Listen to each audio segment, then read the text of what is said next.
भंडारा गोंदिया विधान परिषदेच्या निवडणुकीला आज उमेदवारी अर्ज दाखल करण्याचा अंतिम दिवस आहे आणि या अंतिम दिवसाच्या काल रात्री भाजपाने आपल्या याद्या जाहीर केल्या आणि यावेळी आपल्यासोबत भाजपचे भंडारा गोंदिया विधान परिषदेचे उमेदवार आहेत। मागील विधानसभा निवडणुकीत त्यांनी नाना पटोले यांना कडवी टक्कर दिली होती। 208 मतांनी त्यांचा पराभव झाला। असे अविनाश ब्राह्मणकर यांना भाजपने उमेदवारी जाहीर केली आहे।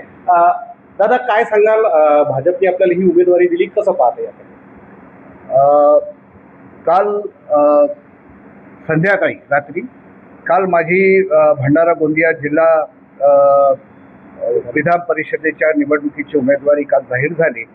मी आमच्या भारतीय जनता पार्टीचे आपल्या महाराष्ट्राचे मुख्यमंत्री आदरणीय देवेंद्रजी फडणवीस साहेब यांचं, आमचे महसूल मंत्री आदरणीय बावनकुळे साहेब, विशेष करून ज्यांच्या नेतृत्वात आम्ही काम करतो आदरणीय परिणयजी फुके, आदरणीय उपेंद्रजी कोठेकर, बाळाभाऊ अंजनकर, आमचे जिल्हाध्यक्ष आदरणीय अशुभाऊ गोंडाणे, या सर्व वरिष्ठ नेत्यांचं मी या माध्यमातून मी आभार मानतो।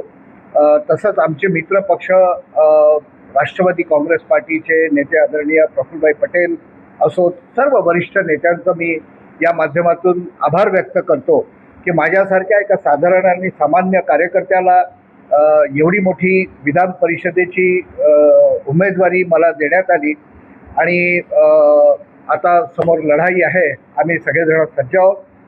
मी सगळ्यांचा खूप खूप आभारी आहे।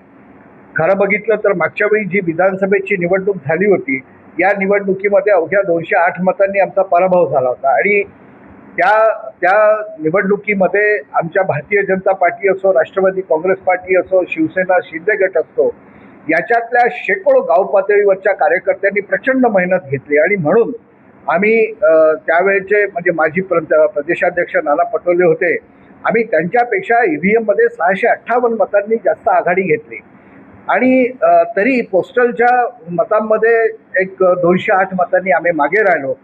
परंतु ती मेहनत जी कार्यकर्त्यांनी घेतली, मतदारांनी आमच्यावर विश्वास ठेवला, त्या सर्व 96,000 मतदारांचा, त्या शेकडो कार्यकर्त्यांचा, गाव पातळीवरती काम करणाऱ्या त्या सर्वांच्या मनातल्या ज्या भावना आहेत, त्या भावनांचा आदर म्हणजे ही कालची उमेदवारी आहे आणि माझ्यासारख्या माणसाला तिकीट मिळणं म्हणजे ही माझ्यासाठी एक आश्चर्याचा धक्का होता आणि हे फक्त भारतीय जनता पार्टीमध्ये शक्य आहे।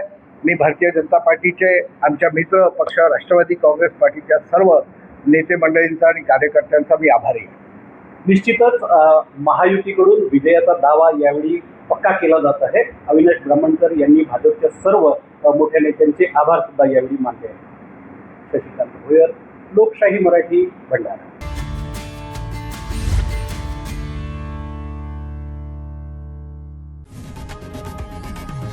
लोकशाही मराठी, ऐका, पहा, जागरूक रहा।